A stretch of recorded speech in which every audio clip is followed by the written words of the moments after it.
അവർക്കിപ്പോഴും പ്രതിപക്ഷ നേതാവ് ആരാന്ന് അവർക്ക് ചെറിയൊരു പിന്നെ ആൾക്കാരല്ലേ ഉള്ളൂ. അവർ നമ്മൾ 102 പേരെന്നല്ല മുഖ്യമന്ത്രിനെ എടുക്കേണ്ടത്. അവർക്ക് ബാക്കിയുള്ള ഇതിൻ്റെ അകത്തുനിന്ന് ഒരു പ്രതിപക്ഷ നേതാവിനെ ഇതുവരെ തിരഞ്ഞെടുക്കാൻ പറ്റിയിട്ടില്ല. അല്ല, അവരിപ്പം നോക്കേണ്ടത് എന്താണെന്ന് വെച്ചാൽ ഞങ്ങളല്ല, അവർ വേഗം പ്രതിപക്ഷം, കാരണം നമുക്ക് പ്രതിപക്ഷ നേതാവില്ലെങ്കിൽ വലിയ ബുദ്ധിമുട്ട് വരും.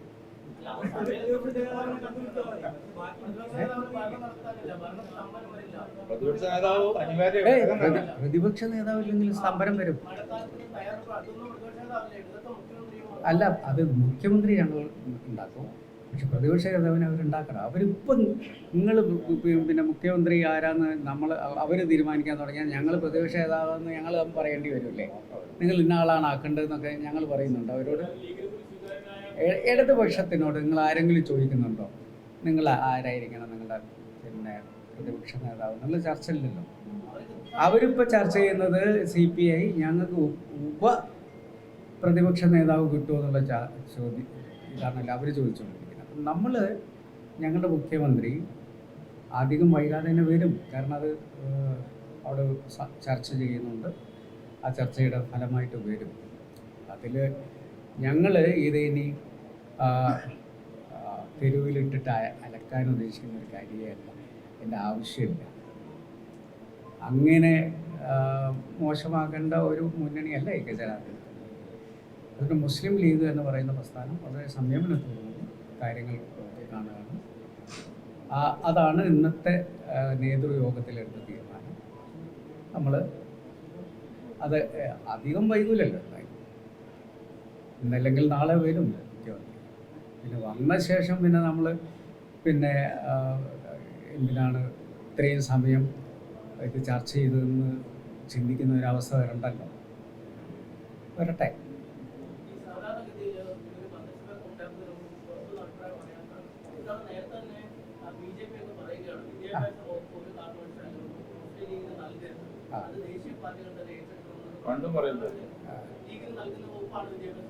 അതല്ല ഞാൻ ചോദിക്കുന്നത്, ഇവിടെ ഒരു മുന്നണിയുണ്ട്, ഇവരെന്തിനാണ് ഞങ്ങളുടെ മന്ത്രിമാരെ തീരുമാനിക്കുന്നത്? ഞാൻ ചോദിക്കട്ടെ, ഒരു തിരഞ്ഞെടുപ്പിൽ വിജയിച്ചു വന്ന ഭരണഘടനാപരമായ മത്സരം നടത്തി, കാരണം ഓരോ സ്ഥാനാർത്ഥികളും സ്ഥാനാർത്ഥിത്വം ഏറ്റെടുക്കുമ്പോൾ ഒരു ഓത്തെടുക്കണ്ടേ? ആ ഓത്തിൽ എന്താ പറയുന്നത്? ഞങ്ങൾ ഭരണഘടനയോട് അങ്ങേയറ്റം കൂറു പുലർത്തുമെന്നാണ്. അങ്ങനെ ഭരണഘടനയോട് കൂറു പുലർത്തുമെന്ന് പറഞ്ഞുകൊണ്ട് വിജയിച്ചു വന്ന MLA-മാർ നിങ്ങൾ അതാവാൻ പാടില്ല ഇതാവാൻ പാടില്ല എന്ന് പറയാൻ ഇവർക്ക് അങ്ങനത്തെ തിട്ടൂരങ്ങൾക്ക് ഇവർക്ക് എന്താ അവകാശമുള്ളത്? ഇപ്പം ഞങ്ങൾ അങ്ങനെയാണെങ്കിൽ BJP-യുടെ മന്ത്രി ആരായിരിക്കണം എന്ന് ഞങ്ങൾ പറയാറുണ്ടോ? ഇല്ലല്ലോ.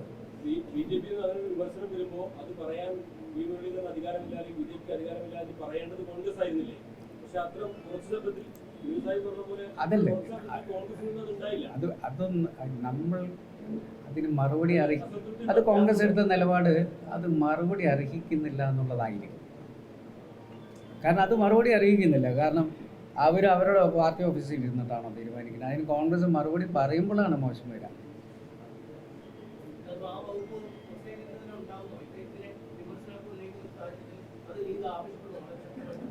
അതല്ല, നമ്മളിപ്പം വകുപ്പുകളെ ചർച്ച ചെയ്യാനൊക്കെ സമയമുണ്ടല്ലോ. അടുത്ത ഘട്ടമാണ് മുഖ്യമന്ത്രി വന്ന് മന്ത്രിമാരെ തീരുമാനിച്ച് എത്ര മന്ത്രിമാരുണ്ടാവും തീരുമാനിച്ച് വകുപ്പുകൾ എങ്ങനെ വീതിക്കണം എന്നുള്ളത് തീരുമാനിച്ചു. ഇതൊക്കെ വളരെ സ്മൂത്തായിട്ട് പോകും, അത് പേടിക്കണ്ട.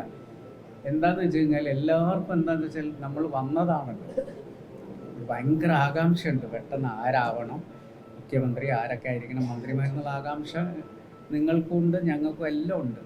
പക്ഷേ ആകാംക്ഷയൊക്കെ നിഷ്പ്രഭമാക്കിക്കൊണ്ട് നമ്മൾ നല്ല മന്ത്രിമാരായിരിക്കും ഉണ്ടാവുക, നല്ല മുഖ്യമന്ത്രി വരും, ആർക്കൊന്നും പ്രശ്നങ്ങളില്ലാത്ത രീതിയിൽ ഒറ്റക്കെട്ടായി. കോൺഗ്രസ്സിലും അവിടെ പിന്നെ മുഖ്യമന്ത്രി ഇപ്പം പ്രഖ്യാപിച്ചു കഴിഞ്ഞാൽ അവരെല്ലാം ഒന്നിച്ച് തന്നെ ആ തീരുമാനം എടുക്കും.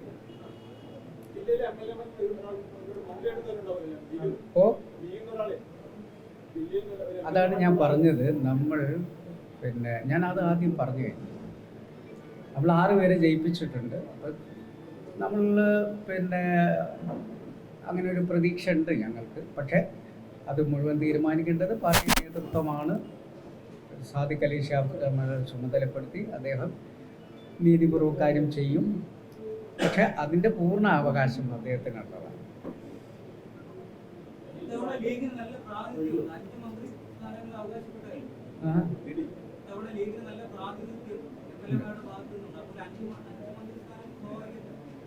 അതൊന്നും ഒന്നും പേടിക്കണ്ട,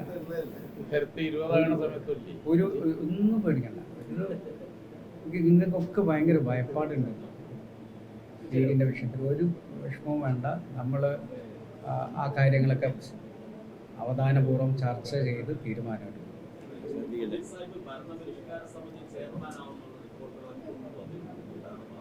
ആദ്യം ഇതൊന്ന് വരട്ടെ. കാരണം ഭരണം വന്നിട്ടല്ലേ പരിഷ്കരിക്കുന്നത്. അതല്ല, അതൊന്നും നമ്മളുടെ അജണ്ടയിലില്ലാത്ത സാധനങ്ങളാണ്. അതൊക്കെ വരുമ്പോൾ നമ്മളൊരു സ്ഥാനത്തിനോ മാനത്തിനോ വേണ്ടിയിട്ടൊന്നും അല്ലല്ലോ ഈ കാര്യങ്ങളൊക്കെ ചെയ്യുന്നത്. അതുകൊണ്ട് അതല്ല നമ്മളുടെ മെയിൻ അജണ്ട. കേരളത്തിന് നല്ലൊരു ഭരണകൂടം ഉണ്ടാകണം എന്നുള്ളതാണ്. അതിൻ്റെ ഒരു പരിശ്രമമാണ് ഇപ്പോൾ നടക്കുന്നത്. അപ്പോൾ ആദ്യം വരേണ്ടത് മന്ത്രിമാരാണ്. മന്ത്രിമാർ വന്ന് പിന്നെ ഇത് മാത്രമല്ല, പിന്നെ കമ്മിറ്റികളുണ്ട്. എത്ര ആളുകൾക്ക് ഏതൊക്കെ രീതിയിലുള്ള അക്കോമഡേഷൻ കൊടുക്കേണ്ടതുണ്ട് ഒക്കെ ആലോചിക്കേണ്ട കാര്യങ്ങൾ. അത് അടുത്തടുത്ത തട്ടിലാണ് വരുന്നത്. ഇത് പോരെ. കാരണം എന്താ വെച്ചാൽ വളരെ നിർണായകമായിട്ടുള്ള ചായയും കടിയും ഇത് കഴിഞ്ഞിട്ട്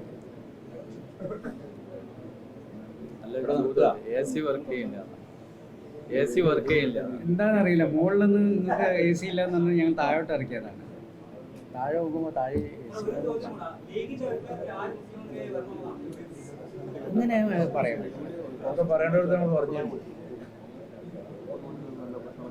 കോൺഗ്രസിന്റെ അഭിപ്രായത്തിൽ ആരാന്നുള്ളത് ആദ്യം തീരുമാനിക്കട്ടെ. അത് എന്താന്നുള്ളത് അവർ തീരുമാനിക്കട്ടെ.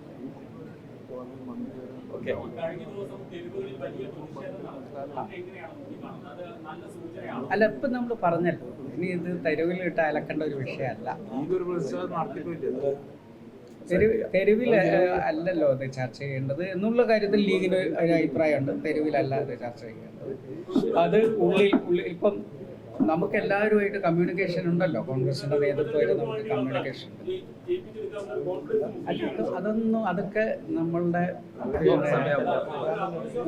ഊഹാപോഹങ്ങൾ മറുപടി കൊടുക്കാൻ പറ്റില്ല.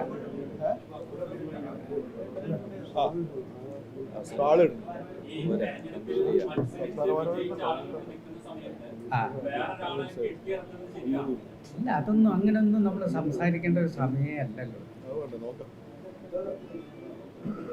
ഒന്നും സംസാരിക്കേണ്ട വിഷയമാണ്. മുഖ്യമന്ത്രി എന്ന് പറയുന്ന പോസ്റ്റിലേക്ക് ഏതൊക്കെ രീതിയിൽ ആളെ തിരഞ്ഞെടുക്കാൻ പറ്റുമോ ആ എല്ലാ രീതിയിലും തിരഞ്ഞെടുക്കുന്നതിൽ ഇന്നത്തെ ഭരണഘടന നമുക്ക് എതിരല്ല എന്നുള്ളത് കൊണ്ട് നമുക്ക് ഒരാൾ എന്ന് പറഞ്ഞുകൊണ്ടൊന്നും സംസാരിക്കേണ്ട ഒരു സമയമല്ലത്. ഭരണഘടന അനുസൃതമായി നല്ലൊരു മുഖ്യമന്ത്രി വരും. അത് തിരഞ്ഞെടുക്കാനുള്ള പ്രാപ്തി കോൺഗ്രസ്സിനുണ്ട്. കോൺഗ്രസ് ഹൈക്കമാൻഡ് അത് തീരുമാനിക്കട്ടെ. നമ്മൾ ലീഗുമായി എന്തായാലും ആശയവിനിമയം ഉണ്ടാവും. ലീഗും ഒരിക്കലും ഒരു പ്രശ്നമുണ്ടാക്കുന്ന പാർട്ടിയായിട്ട് ഉണ്ടായിട്ടില്ല, ഇനി ഉണ്ടാവുകയില്ല.